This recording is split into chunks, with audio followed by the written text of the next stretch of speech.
लोग कहते हैं कोई वजीफा बता दें रोजी में बरकत का, बीमारी दूर हो जाए, अल्लाह राजी हो जाए। अरे भाई, सबसे बड़ा वजीफा ही 5 वक्त की नमाज है। वो पढ़ते नहीं, बाकी वजीफे पूछ रहे हो हैं।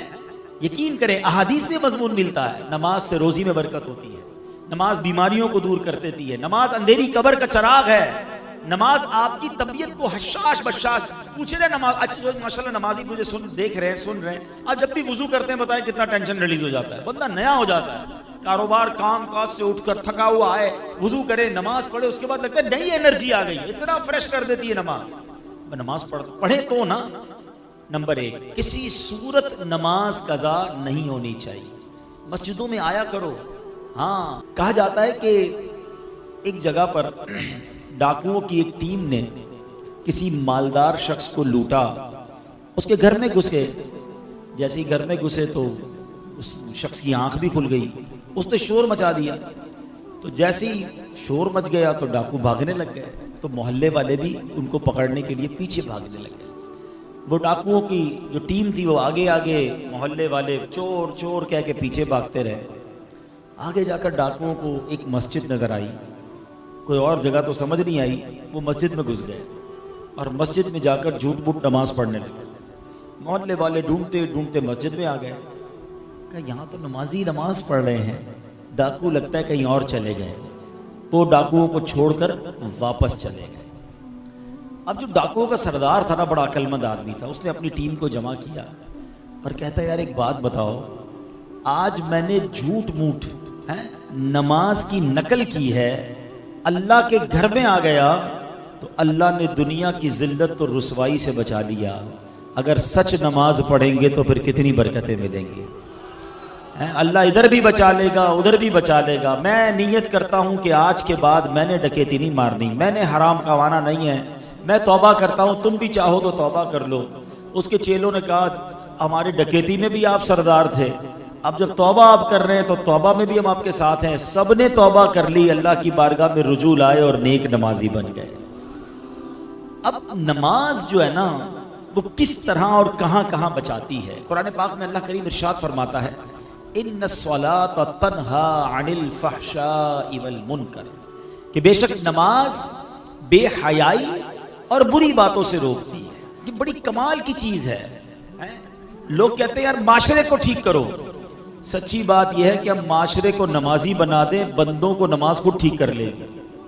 अगर आप किसी की नमाज दुरुस्त कर लें और उसको नमाजी बना दें ना, हम कहें यार इसके अंदर ये भी बुरी आदत, ये भी बुरी आदत, ये भी बुरी आदत, आप इसको ठीक नमाज पढ़ना सिखा दें, बाकी काम नमाज कर लेगी। क्योंकि रब ने कुरान में फरमाया ना कि नमाज बेहयाई और बुरी बातों से रोकती है। नमाज शैतान पर पता है कितनी भारी है। शैतान जब नमाज फर्ज हुई ना तो शैतान रोने लगा। तो उसके शागिर्द जमा हो गए और रोने धोने की वजह पूछी तो कहता है अल्लाह करीम ने मुसलमानों पर नमाज फर्ज कर दी है। शागिर्दों ने कहा फिर क्या हुआ। शैतान कहता है मुसलमान नमाजें पढ़ेंगे और उसकी बरकत से गुनाहों से बच जाएंगे। तो चेलों ने कहा फिर हमारे लिए क्या हुक्म है।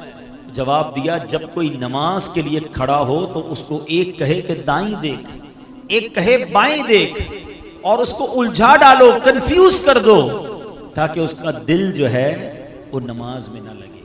तो ऐ मेरे प्यारे इस्लामी भाइयों, यहाँ 2 बातें बड़ी अहम हैं। एक तो नमाज शैतान पढ़ने नहीं देता, और पढ़ते हैं तो नमाज में ध्यान नहीं लगने देता। ठीक है ना। अब 2-3 चीजें जो मैं इंशाल्लाह इसको कवर करने की कोशिश करता हूं। सबसे पहले नमाज की अहमियत, हमारी लाइफ में नमाज की अहमियत कितनी है ये चेक करना। मतलब मुसलमान के जहन में वहम में होना ही नहीं चाहिए कि नमाज भी कज़ा हो सकती। कैसे हो सकता है, पॉसिबल ही नहीं है। लेकिन जनाब दुकान पे ग्राहक बहुत थे इसलिए जोहर चली गई, शाम जरा रश काफी था इसलिए असर चली गई, बस मगरिब मैंने इसलिए कज़ा कर दी कि इशा के साथ पढ़ लूंगा, फजर में यार आंख नहीं खुलती है। कमाल है, इतने अजीब अजीब एक्सक्यूज लोग दे रहे होते हैं कि समझ नहीं आता कि मतलब आपकी कभी ट्रेन छूटी इसलिए कि सुबह ट्रेन थी, आंख नहीं खुली, कभी फ्लाइट छूटी, कभी कोई आपका ग्राहक कहे या कोई अहम पार्टी कहे या आपका बॉस कहे कि सुबह 8 बजे फला जगह पहुंचना है, जरूरी है पहुंचना, आप 7:30 बजे पहुंच जाते हैं, अलार्म रखते हैं। बाकी तमाम चीजों की अहमियत है, हमारे नजदीक नमाज की अहमियत नहीं है। जिसके नजदीक नमाज की अहमियत है ना, पूछे नमाजियों से। कमाल बताऊं आपको, जो 5 वक्त का पक्का नमाजी है ना, वो बेचैन रहता है अगर उसकी कभी जमात चली जाए। उसको अंदर ही अंदर से अलार्म बजता है, यार मेरी ईशा बाकी है, मेरी मगरिब बाकी है। उसको चैन नहीं आएगा, उसकी बॉडी रिकॉल करती है, क्योंकि उसने अपने जहन में ये बिठा लिया है, ये सॉफ्टवेयर अपडेट हो चुका है कि कुछ भी हो जाए मेरी नमाज कजा नहीं हो सकती। मुबारक हो उन्हें कि जिनकी नमाज कजा नहीं होती। कैसे नमाज कजा हो जाए भाई? कभी हमारी नाश्ता कजा हुआ, कभी दोपहर का खाना कजा होता है? नहीं यार आज फजर यार जल्दी में था, नाश्ता ही खाना भूल गया, दोपहर का खाना ही नहीं खाया। बॉडी रिकॉल करती है भाई, बॉडी बताती है कि यार दोपहर का खाना नहीं खाया, भूख लग रही है।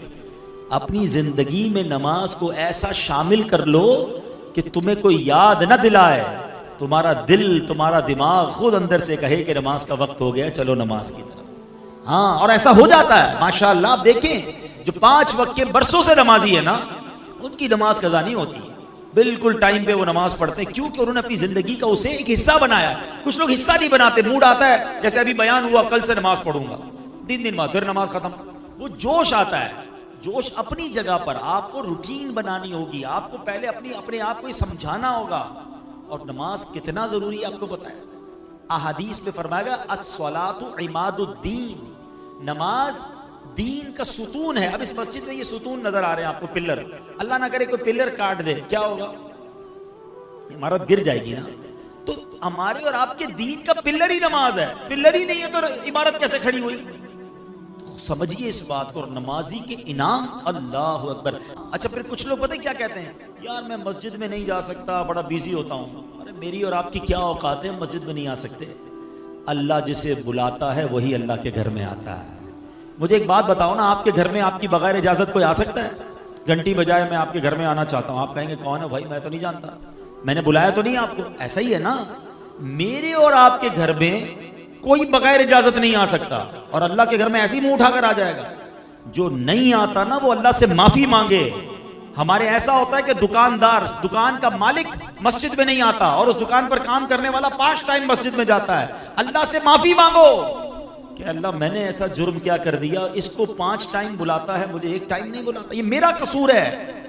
अल्लाह नाराज हो गया है, कहीं ऐसा तो नहीं कि रब नाराज हो गया? माफी मांगा करो और जाया करो मस्जिद में। खुश नसीब हैं जो रोज मस्जिद में आते हैं। और एक और मजे की बात बताऊं, मस्जिद किसका घर है जरा बताइएगा?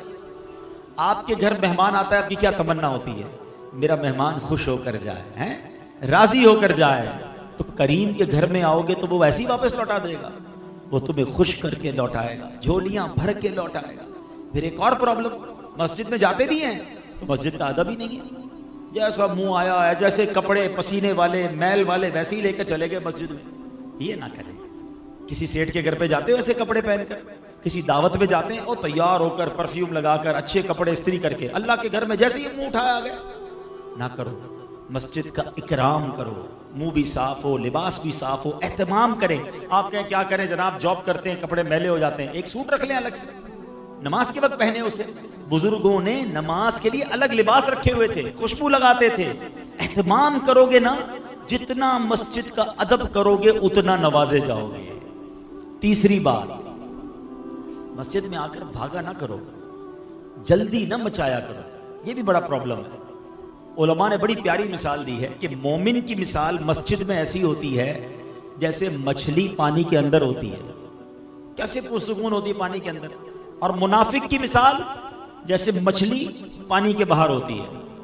अब अपने दिल से पूछ लो, हम जब मस्जिद में आते हैं हमारे दिल की कैफियत क्या होती है? यार जल्दी खत्म हो जाए बस, किसी तरह, लेट हो रहा है यार, अभी तक इमाम साहब कभी 2 मिनट नमाज लंबी कर दे तो लोग नमाजी इमाम साहब को पकड़ लेते हैं, हजरत आपने आज 2 मिनट ज्यादा ले लिए, 1 मिनट दुआ लंबी करा दी। अल्लाह के बंदे, तुझे 2-3 मिनट अल्लाह के घर में बैठकर प्रॉब्लम हो रही है। अच्छा, यही एतराज करने वाला बाहर पान की दुकान पे आधा घंटा खड़ा रह जाएगा, उसको वहां प्रॉब्लम नहीं है, यहां प्रॉब्लम है कि 3 मिनट ज्यादा क्यों, इमाम साहब 1 मिनट लेट क्यों, और दुरूद पढ़ लेता है 1 मिनट। भाई अल्लाह के घर में बेसुकूनी कैसी? अपने दिल से पूछो कि मैं अल्लाह के घर में जाता हूं तो बेचैनी क्यों होती है? दिल का इलाज करो, सुकून से बैठा करो। दुनिया में कोई बड़ा सेठ साहब हमें बुलाए, बहुत बड़ा आदमी, और हमें कहे कि भाई 5 मिनट के लिए आपका टाइम है, हम चले जाएं, और 10 मिनट बिठा ले, हम बाहर आके कहते हैं यार मुझे तो 10 मिनट बिठाया है, मुझे 5 मिनट 15 मिनट एक्स्ट्रा टाइम मिल गया। तुम्हें दुनिया वाला 10 मिनट ज्यादा बिठाए तुम खुश होते हो, अल्लाह के घर में 5 मिनट ज्यादा बैठने के लिए तैयार नहीं होते हो।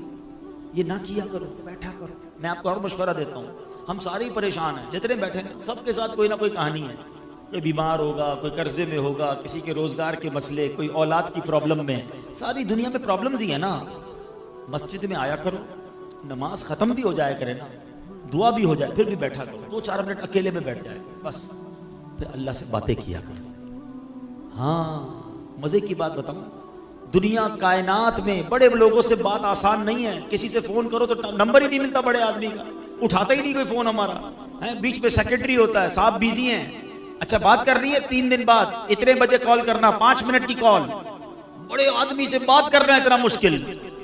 आओ मैं बताता हूं, जिसने कायनात बनाई है ना, उससे बात करने का कोई प्रॉब्लम नहीं है। जितनी बात करनी है बात करो। हाँ, अल्लाह दिल की बात भी सुनता है। तुम्हारी जबान में बात करो ना, कोई ट्रांसलेटर जरूरी नहीं है। बात पता है कैसे होगी? टेलीफोन डायल कैसे होता है? मौला अली फरमाते हैं कि जब मेरा जी चाहता है रब मुझसे बात करे, मैं कुरान पढ़ने लग जाता हूँ, और जब जी चाहता है मैं रब से बात करूं तो मैं दुआ करने लग जाता हूं। ये जो दुआ है ना, हाथ उठाना, ये डायरेक्ट डायलिंग है। बस अब आप बोलते जाएं, आपने हाथ उठाए, बल्कि हाथ भी उठाना दुआ के लिए जरूरी नहीं, अदब है, ना भी उठाएं, आप सर झुका के बैठे, अल्लाह से बातें करो ना, वो दिल के हाल भी जानता है। कहो ना उससे मैं बीमार हूं, कहो ना उससे मैं परेशान हूं, कहो ना मालिक में फंस गया हूं। अल्लाह से बात नहीं करते, रब के सामने नहीं जाते, सबके सामने जाते हो, सारे मोहल्ले को बताते हो ये प्रॉब्लम, ये परेशानी, कारोबार डाउन, मार्केट अप डाउन। वो क्या कर लेगा भाई?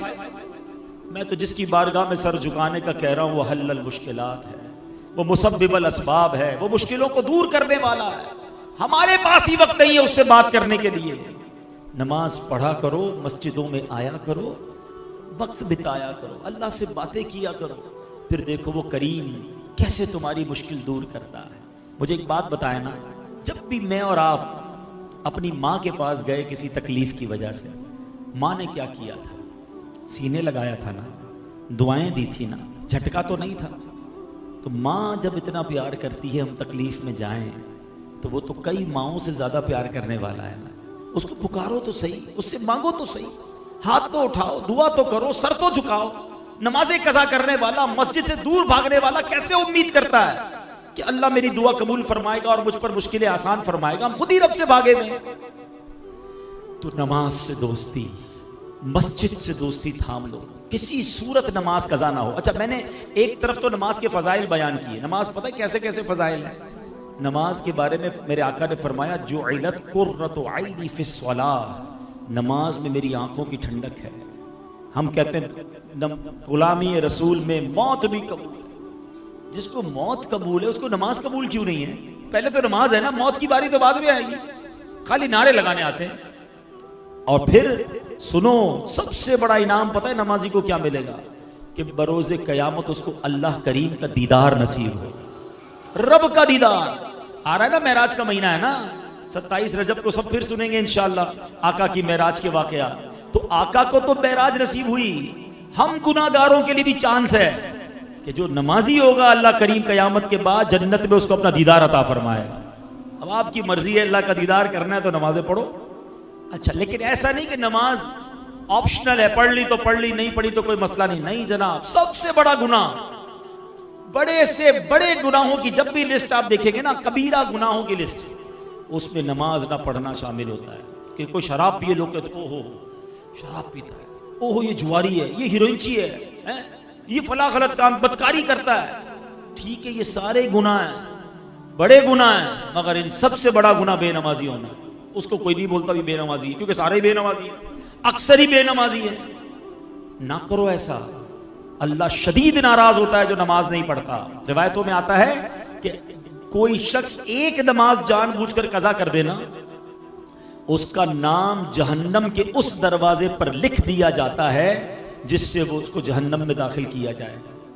अब आप सोचें, हमें एहसास ही नहीं है नमाज कज़ा हो रही है, कोई सर पे बल भी नहीं आता, कोई अफसोस भी नहीं करता कि यार आज मेरी नमाज कज़ा हो गई, टेंशन ही कोई नहीं। हालांकि ये सख्त गुनाह, रिवायतों में आता है कि अल्लाह करीम जब किसी से नाराज होगा और बेनमाजी कब्र में जाएगा तो उसको कब्र ऐसे दबाएगी, मेरे आका ने उंगलियां मिलाकर फरमाया कि पसलियां टूट फूट कर एक दूसरे में पैवस्त हो जाएंगी, दोनों तरफ की पसलियां आपस में मिल जाएंगी, कब्र ऐसे दबा देगी बेनमाजी। खुदारा नमाज किसी सूरत कज़ा नहीं होगी, नियत करें इंशाअल्लाह। अब एक और मसला, नमाज पढ़नी है, मस्जिद में आना है, लेकिन एक और मसला है, कुछ लोग बैठे होंगे जो माशाल्लाह 5 वक्त के नमाजी होंगे, और मैंने तो कुरान की आयत सुनाई है, इन्नस्सलात तन्हा अनिल फहशाइ वल मुनकर, बेशक नमाज बेहयाई और बुरी बातों से रोकती है। वाकया भी बता दिया। एक और वाकये से इस बात को समझिएगा, किताबों में लिखा ये भी वाकया कि नुज़तुल मजालिस में किताब, बड़ा अजीब व गरीब वाकया है कि एक शख्स जो है वो एक औरत पर आशिक हो गया। वो औरत शादीशुदा भी थी। उसने उस औरत को एक चिट्ठी लिखी और पैगाम दिया कि मेरा दिल तुम पर आ गया है। बुरा इरादा था उसका। अब चूंकि औरत बड़ी समझदार थी और उसका जो शौहर था ना वो मस्जिद का इमाम था, परहेजगार भी था, समझदार भी था। उसने अपने शौहर को पर्ची दी कि देखें इस तरह मुझे एक शख्स ने पर्ची दी है।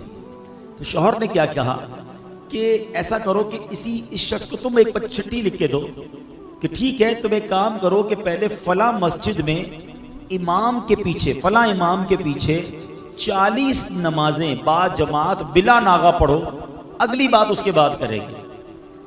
अब उसके दिमाग में इश्क का भूत सवार था। उसने कहा चलो ठीक है, लगता है कोई काम बन जाएगा। वो 40 नमाजों तक, 40 दिन तक, बल्कि 40 दिन तक 5 नमाजें वो बिला नागा उस मस्जिद में जाता और इमाम साहब के पीछे अदा करता। पढ़ता रहा, दिल पर असर होता रहा। सुभान रब्बियल आला, सुभान रब्बियल अज़ीम, अल्लाहु अकबर, हैं अल्लाह की बारगाह में दुआएं करता रहा, नमाजें पढ़ता रहा। अब दिल पर असर होना शुरू हो गया। अभी 40 दिन गुजरते हैं तो वो नौजवान जो है अब एक और पर्ची लिखता है और कहता है कि मैं आपसे माफ़ी का तलबगार हूँ। अल्लाह की बारगाह में सजदा करके मुझे पता चल गया, नमाजें मुझे पढ़ते हुए पता चल गया कि ये हराम और रब की नाराज़ी वाला काम है। अगर मोहब्बत करनी है तो अल्लाह से करनी चाहिए, अल्लाह के हबीब से करनी चाहिए। मैं इन तमाम हराम कामों से मैंने तौबा कर ली है और मैं अब अल्लाह की बारगाह में तौबा करता हूँ। मेरी बहन में आपसे जो गलत नीयत थी उस पर भी माफ़ी चाहता हूँ। अल्लाह अकबर। उस औरत ने अपने शौहर को वो पर्ची दिखाई कि देखें ये तो कमाल हो गया, ये शख्स बुरे इरादे से आया, आपने नमाज का कहा, 40 नमाजें अभी पूरी नहीं हुई हैं और उसके दिल की दुनिया बदल गई है। अल्लाह अकबर। उस शख्स की जबान पर अब बेसाख्ता ये जारी हो गया, सदक़ल्लाहुल अज़ीम फी क़ौलिही, अल्लाह ने कुरान में बिल्कुल सच फरमाया है। और क्या फरमाया है? इन्नस्सलात तन्हा अनिल फहशाइ वल मुनकर, कि बेशक नमाज बेहयाई और बुरी बातों से बचा लेती है, रोक लेती है। हो सकता है आपके जहन में ख्याल है यार नमाज तो मैं भी पढ़ता हूँ, झूठ फिर भी नहीं छूट रहा, फिल्में ड्रामे फिर भी नहीं छूट रहे, गलत काम तो फिर भी हो रहे हैं। अच्छा, किसी और के बारे में भी ख्याल आ रहा होगा, वो भी नमाजी है लेकिन वो भी गलत काम करता है। तो पहले तो एक बात तय कर लें, जो कुरान में लिखा है वो सच और हक है, वो बिल्कुल चेंज नहीं हो सकता। इसका मतलब कुरान ने तो हक फरमाया। अब दूसरा ऑप्शन क्या हो सकता है कि जो नमाज पढ़ के भी गुनाह से नहीं बच रहा ना, उसकी नमाज ठीक नहीं है, उसका प्रॉब्लम नमाज में है। और जी हाँ, मेरे आका अलैहिस्सलाम ने फरमाया सबसे बड़ा चोर वो है जो नमाज का चोर है। नमाज में कौन चोरी कर सकता है, हैं? फरमाया हदीस पाक का खुलासा है, जो कव्वे की तरह ठोंग मारता है। हमने देखा कुछ लोग नमाज ऐसे पढ़ते हैं, वो सजदे से खड़े नहीं होंगे पूरे, फिर सजदे में चले जाएंगे, रुकू से खड़े नहीं होंगे, फिर सजदे में चले जाएंगे, कव्वे की तरह फरमाया ठोंग मारता है। उनकी नमाज ही ठीक नहीं है, जल्दी जल्दी नमाज पढ़ रहे हैं, न सुकून से रुकू कर रहे हैं, न सुकून से सजदे कर रहे हैं, न प्रॉपर तरीके से नमाज पढ़ रहे हैं। तो ऐसे लोगों की नमाज भी उन पर लानत करती है। हाँ, नमाज में किरात करते हैं ना, तिलावत किस किस को आती है, मखारिज किसके दुरुस्त है, नमाज के पूरे अहकाम है ना। अब जब तक आप कहें मैं नमाज वुजू भी करूं, नमाज भी पढ़ूं और कबूल भी ना हो, ये कैसे हो सकता है? अब साइंस ने हमें बड़ा आसान कर दिया समझाना। पहले हम लोगों को कहते थे, लोगों को समझ नहीं आती थी। अब मिसाल के तौर पे हम हर रोज नमाज में पढ़ते हैं अल्हम्दुलिल्लाह रब्बिल आलमीन, है ना, पढ़ते हैं ना। माना क्या है? तमाम तारीफें अल्लाह ताला के लिए जो आलमीन का रब है, ठीक है ना। लेकिन अगर कोई पढ़े अल्हम्दुलिल्लाह रब्बिल आलमीन, हा और हा में फर्क तो थोड़ा सा ही है, मगर माना क्या बन जाएगा? तमाम शोले और बुराइयां अल्लाह ताला के लिए। अब जिसके तलफ्फुज़ ही ठीक नहीं है उसकी नमाज का क्या हाल हो रहा होगा? सवाब मिलेगा उसे जो ये कहेगा कुल हुवल्लाहु अहद, कहो कि अल्लाह एक है। कोई कहे कुल हुवल्लाहु अहद, हा की जगह हा पढ़ दे, माना बन जाएगा बुज़दिल है। अब बताओ क्या माना बनेगा? नमाज में क्या फायदा होगा? नमाजें पढ़ी जाओ, सर्दी में वुजू भी कर रहा है बेचारा, नमाज भी पढ़ रहा है, मगर ना मखारिज ठीक है, ना सजदा ठीक है, ना कहीं नमाज सीखी है।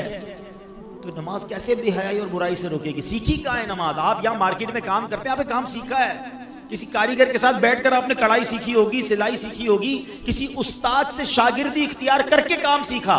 नमाज किधर से सीखी मुझे बता दें? क्यों यार, वो अब्बू जैसे पढ़ते थे वैसे हम पढ़ते थे, मोहल्ले में लोग वुजू करते हुए देखा वैसे ही वुजू करना शुरू कर दिया। ऐसे तो नहीं होता ना। अच्छा, फिर जब ऐसी बात हम करते हैं ना कि यार तलफ्फुज़ की गलती या नमाज के फ़राइज़ वाजिबात की गलती नमाज फासिद कर देती है, तो शैतान भी तो है ना। तो शैतान कान में आवाज़ डालता है, यार ऐसा थोड़ी होता है, अल्लाह माफ़ करने वाला है, थोड़ा बहुत तो चलता है। तो अब ये थोड़ा बहुत चलता है ना, ये हमें साइंस ने समझाना आपको आसान कर दिया। हम तो पहले भी समझाते थे, अब मैं आपकी ज़बान में आपको समझाता हूँ। सबके पास मोबाइल फ़ोन है, अपने मोबाइल पर आपने कोई पासवर्ड लगाया हुआ है, ठीक है। मिसाल के तौर पे आपने अब्दुल नाम लिख दिया पासवर्ड, या वेबसाइट पर या बैंक अकाउंट में, अब उसमें ए आपने कैपिटल लगाया हुआ है, मैं कहूँ या जरा स्मॉल लगा दें, हाँ भाई खुल जाएगा, पासवर्ड खुलेगा। ए ही तो है, छोटा ही है ना। आप कहेंगे नहीं भाई, अच्छा चले दो अल्फाज के बाद एक नुक्ता लगा दे बीच में, अब खुल जाएगा पासवर्ड? अब भी नहीं खुलेगा, सिर्फ नुक्ता है यार, नहीं। अच्छा नुक्ता भी नहीं, स्पेस दे दें सिर्फ बीच में, अब खुल जाएगा? अब भी नहीं खुलेगा। अच्छा कमाल है यार, तुम्हारी वेबसाइट में ना स्पेस चले ना नुक्ता चले, और मेरे रब के कुरान में जैसे पढ़ो चल जाए। वहां समझ आ रही है सारी बातें कि भाई जैसा पासवर्ड है वैसा ही लगाना होगा, और नमाज अपनी मर्जी की पढ़ो और क्या अल्लाह कबूल कर लेगा। ऐसा ना करो। अरबी ज़बान उसके अपने तकाजे हैं, अपने मखारिज ठीक करें, अपनी तिलावत ठीक करें, अपने सजदे रुकू ठीक करें। अब मैं कमाल बताता हूँ दावत इस्लामी का। यूँ तो दावत इस्लामी के हम पर बड़े एहसान हैं, मगर मैं समझता हूँ कि पिछली कई सदियों में जिस अंदाज से दावत इस्लामी वालों ने नमाज सिखाने का एहतमाम किया, नमाज कोर्स करवाए, फ़र्ज उलूम कोर्स करवाए, बच्चों के मदरसों के साथ बड़ों के मदरसे बनाए, ताकि किसी तरह लोगों के मखारिज ठीक हो जाए, इनकी तिलावत ठीक हो जाए, इनकी नमाज ठीक हो जाए। क्योंकि हमें ये पता है कि अगर हमने बंदे की नमाज ठीक कर दी, ये नमाज उस बंदे को ठीक कर देगी। हाँ, बंदा ठीक हो जाए, उसकी नमाज ये प्रॉपर पढ़ ले, क्योंकि रब ने कुरान में फरमाया, हमारा कोई कमाल नहीं, अल्लाह ने फरमा दिया कि नमाज बेहयाई और बुराई से रोकेगी। बस आप किसी तरह नमाज ठीक कर लो, बाकी इंशाअल्लाह नमाज अपना काम कर देगी। तो है मेरे प्यारे इस्लामी भाइयों, गल्फ मार्केट में काम करने वालों, आज मैं आपके पास एक ही पैगाम लेकर आया हूं कि प्लीज अपनी नमाज पर तवज्जो दें। पहली नीयत ये करें कि कुछ भी हो जाए, आज के बाद हमारी कोई नमाज कज़ा नहीं होगी। दूसरा, अब नमाज सही पढ़नी है, ये उसके साथ ये भी जरूरी है ना, ठीक है ना। अब नमाज सही कैसे पढ़नी है वो दावत इस्लामी वाले आपको करवा देंगे। माशाल्लाह इस मस्जिद में भी, दीगर दावत इस्लामी के पूरे कराची में, पाकिस्तान में रात को मदरसे लगते हैं। 15 मिनट 20 मिनट का मदरसा, आप जाएं, सिर्फ कारी साहब को पहले अपनी, मैं तो कहता हूँ सिर्फ नमाज में जो आप पढ़ते हैं ना, सूरह फातिहा पढ़ते हैं, सूरह इखलास पढ़ते हैं, वो सुनाएं उनको कि सुने भाई मेरी तिलावत ठीक है, नहीं ठीक, पहले उसको ठीक करें, नमाज की तस्बीहात को ठीक करें। फिर माशाल्लाह दावत इस्लामी वाले कभी 7 दिन का, कभी 3 दिन का नमाज कोर्स करवाते हैं। मेरी गुजारिश है, माशाल्लाह इमाम साहब और कमेटी के लोग मौजूद हैं, आज ही ऐलान कर दें कि कोई जनाब 3-4 दिन का कोर्स इसी मस्जिद में करा दें, रोज के 2 घंटे। बेशक आप रात को कारोबार के बाद बैठ जाओ, अरे ये तो हमें सारे काम छोड़ के करना चाहिए था, लेकिन नमाज कोर्स कर लेंगे, आपको अंदाजा हो जाएगा कि कितनी गलतियां थी जो मैं वुजू में करता था, मैं नमाज में करता था, जो गुस्ल में करता था। किसी की उंगलियां सजदे में नहीं लगती, किसी की पेशानी सजदे में नहीं लगती, किसी का रुकू ठीक नहीं हो रहा। आपको अंदाजा होगा कि यार इतनी सारी बारीकियां थी जो मुझे पता ही नहीं थी। तो अगर आप ये सीख लेंगे, और यकीन जानिए जिस दिन नमाज ठीक हो गई ना, फिर हर सजदा तुम्हारे दर्जे बुलंद करता जाएगा, हर दुआ तुम्हारी इंशाअल्लाह मुश्किलें टालेगी, यही नमाज तुम्हारी रोजी में बरकत ले आएगी, यही नमाज तुम्हें इंशाअल्लाह बीमारियों से बचाएगी। मैं रब्बे करीम से दुआ करता हूं कि रब्बे करीम हमें 5 वक्त का पक्का नमाजी बना दे, अपने घर में बार बार आने की तौफीक अता फरमाए, और हम जो नमाज पढ़ें उस नमाज को सही तरीके से अदा करने की तौफीक अता फरमाए। आमीन बिजाहिन नबी नमीन सल्लल्लाहु ताला अलैहि वसल्लम, सल्लू अलल हबीब सल्लल्लाहु ताला अला मुहम्मद। अच्छा, अब एक माशाल्लाह ऐलान भी है कि दावत इस्लामी के तहत एक मस्जिद का तामीरी काम जारी है, कंस्ट्रक्शन के जुमला अखराजात के लिए ताउन फरमाएं। अब ये मस्जिद बाहर इस्लाम में मौजूद हैं, और ये गुल गोट न्यू सब्जी मंडी सुपर हाईवे पर शायद कोई मस्जिद बन रही है। 20 लाख रुपए उनको हाजत है, और ये भी नसीब वालों का काम है, क्योंकि जो अल्लाह के लिए मस्जिद बनाता है अल्लाह उसके लिए जन्नत में घर बनाता है। तो अपने लिए, अपने मरहूमीन के लिए कुछ ना कुछ हिस्सा ज़रूर मिलाएं। सजदे होते रहेंगे, क़यामत तक हमें नेकियां मिलती रहेंगी इंशाअल्लाह अज़्ज़ वजल। जैसे मैंने कहा कि आज ज़हनी आजमाइश का सिलसिला मैंने भी जाना है, इसलिए मैं थोड़ा मुख्तसर बयान किया। 9 बजे ये कोरंगी रोड पे रेडिसन बैंक्वेट है, वहाँ पर है, लेकिन अगले आने वाले जुम्मे को आपके करीब ही इंशाअल्लाह फिरियर हॉल में एक बहुत बड़ा अजीम शान जुम्मे के दिन रात 8 बजे, 8:15 बजे इशा के बाद महफिल शुरू हो जाएगी। 9 बजे प्रोग्राम होगा और उस प्रोग्राम में इंशाअल्लाह जहाँ सवाल जवाब के ज़रिए बहुत कुछ आपको सीखने को मिलेगा। क़िबला मुफ्ती कासिम साहब सुन्नतों भरा बयान भी फरमाएंगे, दरसे कुरान भी होगा, तो आपने उसमें भी आना है। और इंशाअल्लाह एक और माशाअल्लाह मस्जिद, सुभान अल्लाह, तो मस्जिदों की बाहर आई हुई है। बंस रोड के लिए भी कोई मस्जिद के लिए इस्लाम में मौजूद हैं, तो इनके लिए भी आप ताबून करें। अल्लाह पाक इनको कामयाबी अता फरमाए और अल्लाह का घर खैर से तामीर हो जाए। अब इंशाअल्लाह यहाँ पर मजीद प्रोग्राम जो है वो आगे चलेगा माशाअल्लाह। चले मुबारक हो। 22 फरवरी से कब तक, कितने बजे? इशा के बाद रोजाना आधा घंटा इसी मस्जिद में नमाज कोर्स शुरू हो जाएगा इंशाअल्लाह। कोई फीस नहीं लेंगे आपसे। दावत इस्लामी वाले बस चाहते सीख लो यार, सीख लो, नमाजें दुरुस्त कर लो, तो कौन कौन आएंगे इंशाअल्लाह। आधा घंटा इशा के बाद आधा घंटा आ जाएं। अच्छा, कुछ लोग अगर देर से खत्म करते हैं ना, दुकान 10 बजे खत्म करते हैं, तो अगर आप कारी साहब हमारे इतने अच्छे होते हैं मुबल्लिगीन के, यार भाई एक कोर्स थोड़ा लेट भी करवा दो, तो लेट भी करवा देंगे। दावत इस्लामी वाले आपके टाइम के मुताबिक आपको पढ़ा देंगे, आप सीखने वाले बन जाओ ताकि हम सबकी नमाज दुरुस्त हो जाए। अल्लाह पाक हम सबको अमल करने की तौफीक अता फरमाए। अल्हम्दुलिल्लाहि रब्बिल आलमीन वस्सलातु वस्सलामु अला सय्यिदिल अंबिया वल मुरसलीन। अल्लाहुम्मा रब्बना आतिना फिद दुनिया हसनतन व फिल आखिरति हसनतन व क़िना अज़ाबन नार। मेरे मौला हम सब का जमा होना अपनी बारगाह में कबूल फरमा, हम सब के तमाम सगीरा कबीरा गुनाहों को माफ़ फरमा। आज हमने नमाज के बारे में सुना है, अल्लाह हमें 5 वक्त का पक्का नमाजी बना दे। ए अल्लाह सजदों की लज्जत भी अता फरमा, बा जमात नमाजें पढ़ने वाला बना दे। मेरे करीम मौला हमारी मुश्किलें आसान फरमा, हम सबको सही तरीके से सीख कर सही नमाज पढ़ने की तौफीक अता फरमा। सबकी झोलियाँ भर दे, सबकी मुरादें पूरी कर दे। इस मार्केट में कारोबार करने वालों पर ख़ास रहमतों और बरकतों का नुज़ूल फरमा। हमारे वतन पर ख़ास नज़र फरमा। जो मुश्किल घड़ी आई है, जो मुश्किल वक्त आया है, अल्लाह हमारी मईशत को अपने करम से सहारा अता फरमा। अल्लाह महंगाई के तूफान को दूर कर दे। रब्बी यस्सिर वला तुअस्सिर वतम्मिम लना बिल खैर या फत्ताहु व बिका नस्तईन व उफव्विदु अमरी इलल्लाह इन्नल्लाह बसीरुम बिल इबाद। मेरे मौला हमको जल्दी जल्दी मक्के मदीने की हाज़री नसीब फरमा। वसल्लल्लाहु तआला अला खैर खल्किही मुहम्मद व आलिही व सहबिही अजमईन बिरहमतिका या